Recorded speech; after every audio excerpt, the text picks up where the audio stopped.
So ತುಂಬಾ ಬೇಗ ನೀವು ಕೆಟ್ಟ ಸೊಸೆ ಅಂತ ಪ್ರೂವ್ ಆಗ್ಬೇಕಂತಂದ್ರೆ ನೀವು ಮಾಡೋ ದಿನನಿತ್ಯದ ಕೆಲಸದಲ್ಲಿ ನಿಮ್ಮ ಹಸ್ಬೆಂಡ್ ಹೆಲ್ಪ್ ನ ತಗೊಂಡ್ ನೋಡಿ. ಸೊ ನೀವೇ ಕೆಟ್ಟ ಸೊಸೆ ಅಂತ ಪ್ರೂವ್ ಆಗಿ ಹೋಗ್ತೀರಾ. ಅಂಡ್ ಇದು ಎಲ್ರ ಮನೆ ಕತೆ ಅಲ್ಲ, ಬಟ್ ಕೆಲವೊಂದ್ ಮನೇಲಿ ಆಗಿರುತ್ತೆ ಅಂಡ್ ಆಗ್ತಾ ಇರುತ್ತೆ ಕೂಡ. ಸೊ ಈ ಸ್ಟೋರಿನ ಬಂದ್ಬಿಟ್ಟು ಒಬ್ರು ನನ್ನ ಹತ್ರ ಶೇರ್ ಮಾಡಿದ್ರು. ಸೊ ಅದನ್ನೇ ನಾನು ಇವತ್ತು ಹೇಳ್ತಾ ಇದ್ದೀನಿ.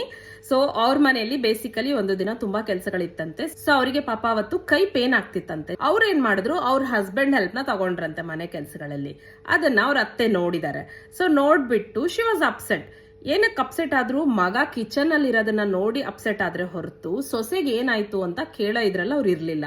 ಓಕೆನಾ? And directly she went to the kitchen. And ಏನ್ ಕೇಳ್ತಾರೆ, ನಿನ್ ಕೈಗೆ ಏನಾಗಿದೆ ಅಂತ ಕೇಳೋ ಬದಲು ನೀನ್ ಯಾಕೆ ನಿನ್ ಕೆಲ್ಸನ ಅವನ ಹತ್ರ ಮಾಡಿಸ್ತಿದ್ಯಾ ಅಂತ ಕೇಳಿದ್ರಂತೆ.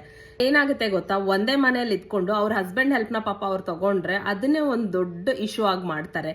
ಸೊಸೈಟಿ ಕೂಡ ವಿಚಿತ್ರ ಅಲ್ವಾ? ಮದ್ವೆಯಲ್ಲಿ ಒಬ್ಬ ಒಳ್ಳೆ ಪಾರ್ಟ್ನರ್ ಸಿಗ್ಬೇಕು ಅಂತ ಎಲ್ಲ ಆಶಿಸ್ತಾರೆ. ಟಚ್ ವುಡ್ ಅವಳಿಗೆ ಆ ತರ ಪಾರ್ಟ್ನರ್ ಸಿಗ್ರೆ, ಒಬ್ಬ ಒಳ್ಳೆ ಪಾರ್ಟ್ನರ್ ಅಂತ ಪ್ರೂವ್ ಮಾಡ್ತಾ ಇದ್ರೆ ಅದನ್ನೇ ಒಂದು ದೊಡ್ಡ ತಪ್ಪು ಅನ್ನೋ ರೀತಿ ಸೊಸೆನ ಎಲ್ರು ನೋಡ್ತಾರೆ.